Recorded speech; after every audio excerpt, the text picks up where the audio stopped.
శ్రీనివాస్ రెడ్డి గారు అయితే ఢిల్లీ వెళ్ళి దీక్ష చేశారు. సరే హిట్టా ఫట్టా పక్కన పెడితే మొత్తానికి ఒక రిప్రజెంటేషన్ అయితే ఢిల్లీ వేదికగా ఇచ్చారు. సరే అయితే ప్రతిపక్ష హోదా కోసం కోర్టుకి ఎందుకు వెళ్ళారని చెప్పేసి కూటమి ప్రశ్నిస్తా ఉంది. It is right to the ex chief minister అండి. ఒక మాజీ ముఖ్యమంత్రికి ఆ హక్కు ఉంది. 7 స్థానాలు మాత్రమే వచ్చినటువంటి డిఎంకే అధినేతని ప్రతిపక్ష నేతగా గుర్తించారు. ఆ తర్వాత 4 స్థానాలకు పడిపోయినటువంటి ఆవిడ జయలలితని కూడా ప్రతిపక్ష నేతగానే పరిగణించారు. ఇక్కడ ఏంటంటే వీళ్ళు దీని మీద గేమ్ ఆడుతా ఉంటే సరే ఆడుకొని మాకు వచ్చినటువంటి ఇబ్బంది ఏం లేదు. ఇక్కడ వీళ్ళు ఏమి ఎస్కేప్ అవుతున్నారంటే తర్వాత మాట్లాడతారు రఫీ గారు మళ్ళీ మాట్లాడదు. నేనేమంటున్నానంటే మీరు కనీసం పిఎస్సి చైర్మన్ కూడా వైసీపీకి కాకుండా మీరు జనసేన కేటాయించుకోవాలని కుయుక్తులు బన్నుతా ఉన్నారు. మీ ఆటలు సాగవు. రాజ్యాంగం అనేది ఉంది. అంబేద్కర్ రాసినటువంటి రాజ్యాంగం ఇక్కడ ఉంది. ఇక్కడ మీ యొక్క రెడ్ బుక్ రాజ్యాంగం ఇక్కడ కొనసాగాలంటే అది సాధ్యమయ్యేటటువంటి పని కాదు. డెమోక్రసీ మీద ప్రజాస్వామ్యం మీద మాకు ఎక్కడలేని విశ్వాసం నమ్మకం ఉంది. ఆ నమ్మకంతోనే బయట ప్రపంచానికి ఆంధ్రప్రదేశ్ రాష్ట్రంలో ఏం జరుగుతుందో తెలియజేసేటటువంటి ఉద్దేశంతో మేము వెళ్ళాము. అది ఎక్కడ సక్సెస్ అయ్యిందో అనేది వీళ్ళ బాధ. అయితే హత్యల వివరాలు అందిస్తే నేను విచారణ చేపిస్తానంటూ హోంమంత్రి అనిత గారు ఈరోజు అసెంబ్లీలో మాట్లాడారు. ఖచ్చితంగానండి. ఇప్పుడు ఏదైతే పాడిందే పాడరా పాసిపళ్ళ దాసుడా అని ఒకే కదిలితే ఒకటే చెప్తారు సుధాకర్ హత్య, రెండో చెబుతారు అనంతబాబు ఎమ్మెల్సీ. సుధాకర్ ఏ రకంగా చనిపోయాడు ఏదైనా సరే రికార్డెడే కదా. చంద్రబాబు నాయుడు ఒకటి పుట్టుకొని బ్లాక్ బోర్డు ఒకటి పెట్టుకొని రఫీ గారు ఆగండి సార్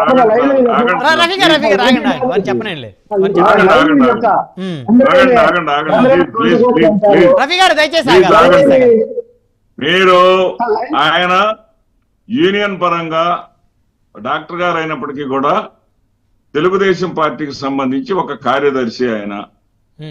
ఎవరు? ఆ డాక్టర్ సుధాకర్. ఆయన కావాలని గొడవ చేశారు. ప్రభుత్వ పరంగా ఆయన చేసినటువంటి తప్పును తెలుసుకొని అతను పశ్చాత్తాప పడ్డారని స్వయంగా ఆమె తల్లి చెప్పింది. మీకు కావాలంటే ఆ వీడియో మీకు పోస్ట్ చేస్తాను, పంపిస్తాను. ఆయన చనిపోయింది ఏంటంటే మానసికమైనటువంటి వేదన. ఏది? ఇటు ప్రధానమంత్రి గారిని నానా బూతులు, ఆ రోజు నరేంద్ర మోడీ గారిని ఏమన్నాడో ఒకసారి జనసేన నాయకులు కూడా గుర్తు తెచ్చుకోవాలి. జగన్మోహన్ రెడ్డి గారి కన్నా నరేంద్ర మోడీ గారిని ఎక్కువ తిట్టాడు ఆయన. జగన్మోహన్ రెడ్డి గారిని తిట్టాడు, నరేంద్ర మోడీ గారిని తిట్టాడు. ఎక్కువగా తాగి ఆయన స్థాయిని మర్చిపోయి ఆయన దిగజారి ప్రవర్తించాడు. నాకు ఎందుకు ఈ పరిస్థితి వచ్చిందని ఎక్కువగా ఓవర్ థింకింగ్ చేసి అతను కార్డియక్ అరెస్ట్ తోటి చనిపోయాడు. అతను చనిపోయింది ఆయన ఎవరో చేయని కూడా you can see the certificate. ఆయన చనిపోయింది కార్డియక్ అరెస్ట్ తోటి. ఈ కదిలితే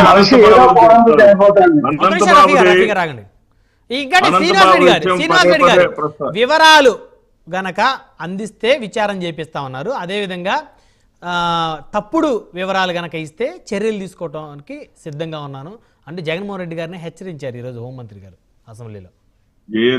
ఏమంటే జగన్మోహన్ రెడ్డి గారు అధికారంలో ఉన్నప్పుడే ఈయన ఇవాళ అరెస్ట్ చేస్తున్నారు, రేపు అరెస్ట్ చేస్తున్నారు, ఎల్లుండి అరెస్ట్ చేస్తున్నారు. శుక్రవారం మినహాయింపులు ఇవ్వటానికి లేదు. ఈయన ప్రభుత్వం 5 ఏళ్లు ఉండదు అని మోగినోళ్లే వీళ్ళందరూ. ఏం కొత్త కాదు. అధికారం కోల్పోయిన తర్వాత ఆయన మీద ఇంకాస్త ఎక్కువగా దాడులు చేస్తారు. నేనేమంటున్నానంటే అనంతబాబు ఇష్యూని కూడా పదే పదే ప్రస్తావిస్తా ఉంటారు. అనంతబాబుని జగన్మోహన్ రెడ్డి గారు ఏమి కాపాడలేదు, జగన్మోహన్ రెడ్డి గారు ఏమి వెనకేసుకు రాలేదు. అనంతబాబు సుప్రీంకోర్టు వాళ్ళు బెయిల్ ఇచ్చారు అతనికి. బెయిల్ ఇస్తే జనంలోకి వచ్చాడు ఆయన బెయిల్ ఇస్తే ఆయన జనంలోకి వచ్చిన దానికి సుప్రీంకోర్టుని అడగండి ఎందుకు ఇచ్చారు మీరు బెయిల్. సొంత డ్రైవర్ని హత్య చేసిన వాడిని మీరు బెయిల్ ఇస్తారా? ఈ దుర్మార్గం కదా అని చెప్పి సుప్రీంకోర్టు ప్రశ్నించండి. జగన్మోహన్ రెడ్డి గారికి ఏం సంబంధం? అంటే ప్రభుత్వంలో జగన్మోహన్ రెడ్డి గారు ఉన్నప్పుడు జగన్మోహన్ రెడ్డి గారే బాధ్యత వహించాలి అంటే ఇప్పుడు ఆ పసిపాప 8 ఏళ్ల దానికి మీరే బాధ్యత వహించాలిగా, రషీద్ దానికి మీరే బాధ్యత వహించాలిగా. మా ప్రతిపాడులో జరిగినటువంటి నాని అనేటటువంటి యువకుడు శ్రీనివాస్ రెడ్డి గారు ఒకటండి, పవన్ కళ్యాణ్ గారు కానీ చంద్రబాబు నాయుడు గారు కానీ లోకేష్ గారు కానీ మీరు పలానా కార్యకర్తను కొట్టండి, పలానా కార్యకర్తను చంపండి అని చెప్పేసి చెప్పరు. అదేవిధంగా జగన్మోహన్ రెడ్డి గారు కూడా నాయకులకి మీరు వారిని కొట్టండి వీళ్ళని చంపండి అని చెప్పరు. చెప్పే సమయం కూడా వీరికి ఉండదు, అసలు ఆలోచనలు కూడా రావు చెప్పాలంటే. కానీ ఆ నాయకులకు ఉండదు. కానీ సార్ స్థానికంగా ఎన్నికైనటువంటి ఎమ్మెల్యేలు మాత్రం చేస్తున్నారండి. ఎందుకంటే నిన్న పెదకూరపాడు ఉంగుటూరులో జరిగినటువంటి సంఘటన ఏదైతే దళితుల దగ్గరికి స్వయంగా ఎమ్మెల్యేగా గెలిచినటువంటి భాష్యం ప్రవీణ్ వచ్చి మీరు పలానా సాంబిరెడ్డి మీద చర్య తీసుకోండి, తన యాక్షన్ తీసుకోండి, అతన్ని కొట్టండి, చంపండి, నేనున్నాను వెనకాలని చెప్పేసి అంటే, సార్ మేము అది ఎలక్షన్ టైంలో జరిగింది, ఇది అయిపోయింది, ఎలక్షన్ కూడా అయిపోయింది, మీరు మనం గెలిచాము, ఇప్పుడు వెళ్ళి ఆయన మీద దాడి చేయమంటే మేము చెయ్యము అంటే, అసలు కాన్స్టిట్యున్సీకి సంబంధం లేనటువంటి బయట గొండాలను తీసుకొచ్చి కొట్టించారండి. అతను విచారణ చేయమనండి, దమ్ముంటే నిజాయితీగా విచారణ చేయమనండి. Right right right right final గా ఒకటండి, నారా లోకేష్ రెడ్ బుక్ గుర్తొస్తే జగన్మోహన్ రెడ్డి గారికి నిద్ర పట్టడం లేదు అనేది అనితి గారు అన్నారు. జగన్మోహన్ రెడ్డి గారు ఎంతో మందికి నిద్ర లేకుండా చేశారు.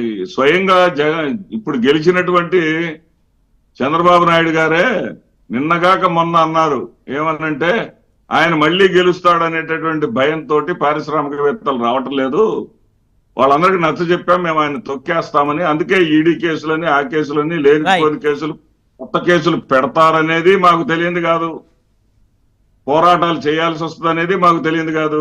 ఇవన్నీ చాలా స్పష్టంగా చెప్తున్నారు. రైట్ గాదే వెంకటేశ్వర గారు. సో మొత్తానికి దేనికైనా వారు సిద్ధంగా ఉన్నారు. అదేవిధంగా వారి పార్టీ కార్యకర్తలకి వారి భద్రతకి ఈ ప్రభుత్వం ఏ మేరకు భరోసా ఇవ్వగలుగుతుంది, వారి ప్రాణాలకి మానాలకి? శ్రీనివాసరెడ్డి గారు చెబుతాడు అన్న మీరే మాట్లాడుతున్నారు కానీ ఒక్క మాట, మా కార్యకర్తలను కూడా ప్రజల్లో భాగంగా చూడండి. మీరు వాళ్ళు పరాయి వాళ్ళు ఇతర రాష్ట్రం వాళ్ళు అని చూడబాకండి. రైట్ రైట్ గాదే గారు.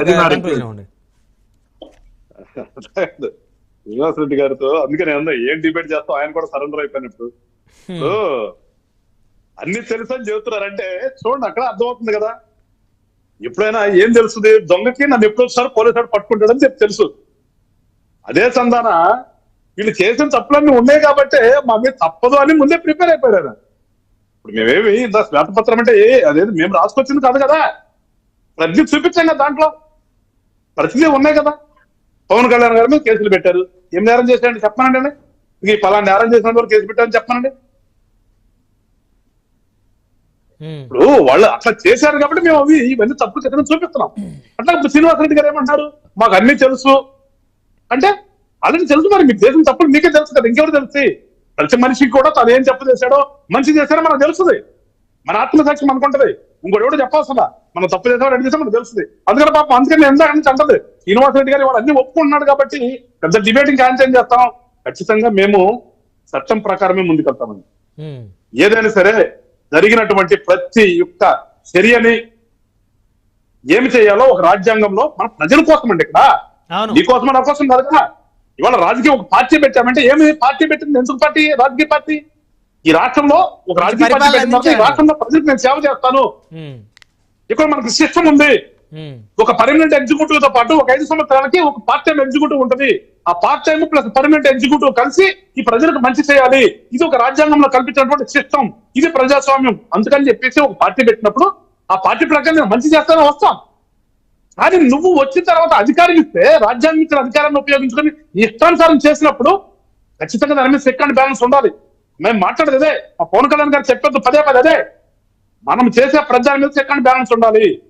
కనుకనే మన మీద కూడా చెక్ అండ్ బ్యాలెన్స్ పెట్టుకుందాం అంటున్నాడు. లా అండ్ ఆర్డర్ పై అసెంబ్లీలో మరొక సెషన్ నిర్వహించాలంటున్నారు కదా. ఖచ్చితంగా మరి ఇప్పుడు లా అండ్ ఆర్డర్ నేను ఇందాక చెప్పినదే వ్యవస్థను నాశనం చేశారు ఇక్కడ. ఇవాళకి కూడా నేను చెప్తున్నాను, శ్రీనివాసరెడ్డి గారు తెలుసు, ఈ రోజు కూడా పోలీస్ వ్యవస్థలో చాలా మంది వాళ్ళకి ఇంకా కూడా వైఎస్ఆర్ ప్రభుత్వం ఉంది, వాళ్ళని రక్షించాలి అనే పద్ధతిలో ఉన్నారు ఇవాళ కూడా. ఆ రకంగా ట్యూన్ అయిపోయినారు, ఆ రకంగా అవినీతికి అలవాటు పడిపోయినారు అందరూ చెప్పాలంటే, నిజంగా చెప్పాలంటే. అందుకనే అసలు వ్యవస్థల మీద ఏ వ్యవస్థ ఏ రకంగా ఉందనేది సుదీర్ఘంగా ఒక సెషన్స్ జరిగితేనే ప్రజలకి తెలుస్తుంది. ఈ సోకాళ్ళ అధికారులు కూడా లక్షలు జీతాలు తీసుకున్న అధికారులు కూడా, ఈ ప్రభుత్వ ఎంప్లాయీస్ కూడా మనం తప్పు చేస్తున్నాము అనే భావన వాళ్ళలో కలిగితేనే మన ప్రజలకు మంచి చేయగలుగుతారు. అంతవరకు మంచి లేరు. అవును, ఇదేదో మేము పైనుంచి ఊడిపడ్డాం అనుకుంటున్నారు. ఉద్యోగం వస్తే ఆ ఉద్యోగం వస్తే పైనుంచి ఊడిపడరా, రకరకాల సన్నివేశాలు ఉన్నాయి దాంట్లో ఉద్యోగం సంపాదించడం కోసం. కానీ ఆ ఉద్యోగం వచ్చిన తర్వాత వాళ్ళ సంపాదన చేయమనుకున్నారు. జీతం కంటే జీతం ఎక్కువని, అసలు జీతం గురించి ఆలోచించినప్పుడు కూడా కమిషన్ ఎంత సంపాదించారు ఆలోచనకు వచ్చేసారు అన్ని డిపార్ట్మెంట్ లో కూడా. అందుకనే మా నాయకుడు అంతే, వాళ్ళ సుదీర్ఘమైనటువంటి చర్చ జరగాలి. జరిగితేనే అందరు సభ్యులు మాట్లాడితేనే వాళ్ళ నియోజకవర్గాల్లో కానీ వాళ్ళ ప్రాంతాల్లో కానీ ఏ రకంగా ఉద్యోగస్తులు చేస్తానని తెలిస్తేనే మనం దాని మీద ఒక నిర్ణయం తీసుకోగలుగుతాం. ఆ నిర్ణయం రైట్ మీ వాయిస్ మీట్లో పడింది సార్. కోసం, ప్రజలకు మంచి చేయడం కోసం, రాష్ట్రం అభివృద్ధి కోసం. రైట్. అందుకని ఖచ్చితంగా దారిలోకి తీసుకొస్తాం లాండ్ ఆర్డర్ ని. పోలీసు వాళ్ళు అనే వాళ్ళు రాజకీయ నాయకులు కాపలా కట్టారు చదువు. నిన్న చెప్తున్నాడు కదా పాపం జగన్మోహన్ రెడ్డి గారు, ఎప్పుడు వీళ్ళే ఉంటారు మేము కూడా వస్తామని. అది గుర్తు తెచ్చుకోవాలి ఎప్పుడు కూడా రాజకీయ నాయకుడు. రాజకీయ నాయకుడు అయిన వాళ్ళు ఎప్పుడు కూడా అది గుర్తు తెచ్చుకోవాలి. మనకి ఇచ్చిన టైం 5 సంవత్సరాలు. 5 సంవత్సరాల తర్వాత మళ్ళా ఎలక్షన్ జరుగుతాయి. మళ్ళా ఎలక్షన్ లో మనకు ప్రజలు ఆదరిస్తే మళ్ళా 5 సంవత్సరాలు ఉంటుంది. గుర్తు తెచ్చుకోవాలి తప్పితే 30 సంవత్సరాలు నేనే ఉంటా అని ఇష్టానుసారంగా చేస్తే ఏమైందో శ్రీనివాస్ రెడ్డి గారు చెప్పారు. ఇప్పుడు మీకు కాన్ఫిడెన్స్ ఉందా మళ్ళీ రాబోయే 5 సంవత్సరాలు కూడా మేమే ఉంటామని? మళ్ళీ రాబోయే 5 సంవత్సరాలు 10 సంవత్సరాలు మేమే ఉంటామని మీరు అనుకుంటున్నారా? మేము ఇప్పుడు చెప్తున్నాం, మేము ఈ 5 సంవత్సరాలు మాకు ప్రజలు ఇచ్చినటువంటి అవకాశాన్ని ప్రజలు నమ్మకాన్ని పెట్టారు. ఆ నమ్మకాన్ని మేము మంచి చేస్తే ఖచ్చితంగా ఇస్తారు. మళ్ళా ఆ నమ్మకాన్ని కోల్పోయాం అనుకోండి, ప్రజల నమ్మకం కోల్పోతే మళ్ళీ మమ్మల్ని పక్కన ఇచ్చి పెడతారు. కానీ మేము ఈ 5 సంవత్సరాల్లో ఈ రాష్ట్రంలో అన్ని వ్యవస్థల్ని కూడా బాగు చేస్తాం. ఖచ్చితంగా చెప్తున్నాం, అన్ని వ్యవస్థల్ని బాగు చేస్తాం. ప్రజాస్వామ్యంలో ఈ రకంగా అధికారులు చేయాలి అని వాళ్ళందరూ కూడా జవాబుదారితనంగా పనిచేపిస్తాం ఖచ్చితంగా. రఫీ గారు మహిళలపై అసభ్యకరమైన పోస్టులు పెడితే వదిలిపెట్టేది లేదన్నారు ముఖ్యమంత్రి గారు. అంటే ఎవరు పెట్టారని, ఎవరి గురించి అన్నారు? మా పార్టీ మహిళల మీద ఎన్ని రకాల పోస్టులు పెట్టారో మొత్తం లిస్ట్ లో చూపించారు ఎవరు వైట్ పేపర్. ఏ రకంగా మహిళల్ని హింసించారో చూసాం కదా. ఆరుద్ర అనే అమ్మాయిని, వాళ్ళ అమ్మాయి కోసం ఆమె వస్తే ఆమెను ఏ రకంగా హింసించారో చూసాం కదా. హైకోర్టు జడ్జీలు ఏ రకంగా పోస్టులు పెట్టి వాళ్ళ మీద మాట్లాడారో చూసాం కదా. పోలీస్ స్టేషన్ లోకి వెళ్ళి ఎస్ఐని కొట్టిన దాఖలాలు ఉన్నాయి కదా కావల్లో. మాచర్లలో పిల్లలు రామకృష్ణారెడ్డి గారి బర్త్డే పోలీస్ స్టేషన్ లో పోలీసులు చేశారు. అసలు వ్యవస్థలు ఏమైపోయింది? ఈ ఎన్నికలకు ముందు పోలీసులందరికీ, ఆఫీసర్లందరికీ డబ్బు ఇచ్చారు, రెవెన్యూ అధికారులందరికీ డబ్బు ఇచ్చారు మాకు సహకరించమని. ఆ తిన్నటువంటి ఆ విశ్వాసంతో ఇప్పటికీ ఆయనకి అనుకూలంగా పనిచేసే ఆఫీసర్లు ఉన్నారు. వాళ్ళు చూస్తున్నాం, ఏడుతున్నాం. మళ్ళీ మొన్న 64 మంది మార్చాం. ఇంకా చాలా మంది ఉన్నారు, వేళ్ళు అనుకుని ఉన్నారు. 5 సంవత్సరాలు అవినీతికి అలవాటు పడి, డబ్బులకి అలవాటు పడి. అసలు ఏంటంటే ఆ రోజున ఇవాళ చూడండి ఏంటి, జగన్మోహన్ రెడ్డి గారు అసెంబ్లీలో వైకాపా నాయకుడు, లేల్ అప్పిరెడ్డి గారు శాసన మండలిలో ప్రతిపక్ష నాయకుడు, వివి సుబ్బారెడ్డి గారు పార్లమెంట్ జాయింట్ కి చైర్మన్, మిథున్ రెడ్డి గారు లోక్సభలో నాయకుడు, విజయసాయి రెడ్డి గారు రాజ్యసభలో నాయకుడు. ఈయన సామాజిక న్యాయం గురించి దాని గురించి మాట్లాడాడు.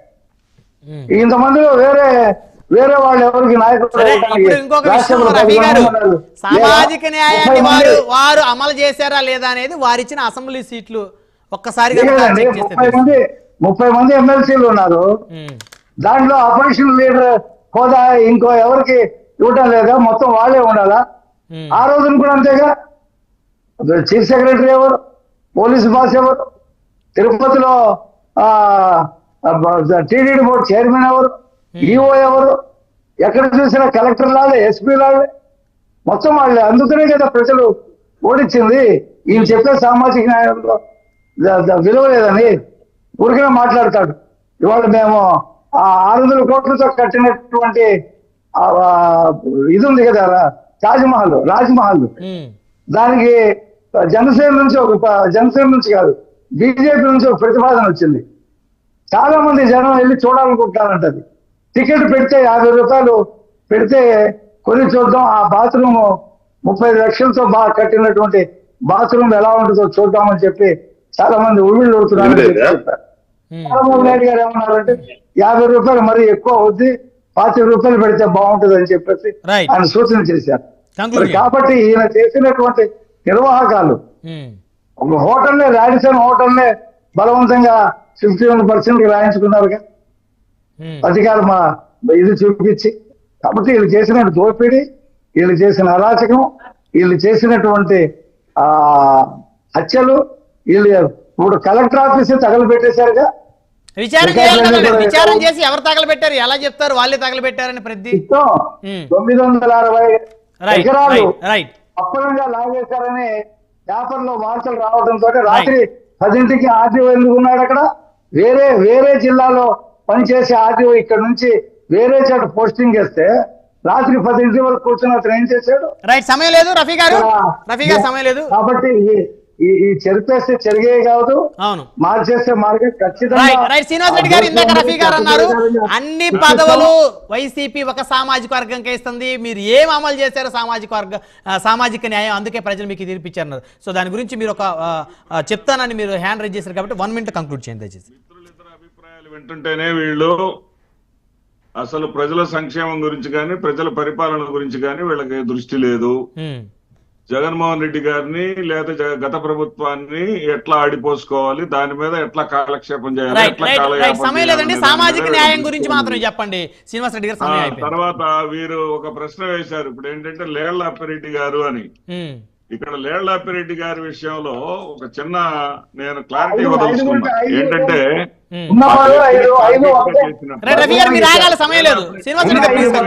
లేళ్లప్పిరెడ్డి గారిని టార్గెట్ గా చేసినప్పుడు ఆ వ్యక్తిని మేము మరింత బలపరచుకోవాల్సినటువంటి అవసరం ఉంటది కాబట్టి కంపల్షన్ వీళ్ళే క్రియేట్ చేశారు. లేళ్లప్పిరెడ్డి గారికి ప్రతిపక్ష నేత హోదా ఇచ్చేటువంటి కంపల్షన్ ని వీళ్ళే క్రియేట్ చేశారు. సామాజిక న్యాయాన్ని అమలు చేసేమంటారు. లేళ్లప్పిరెడ్డి గారు చంద్రబాబు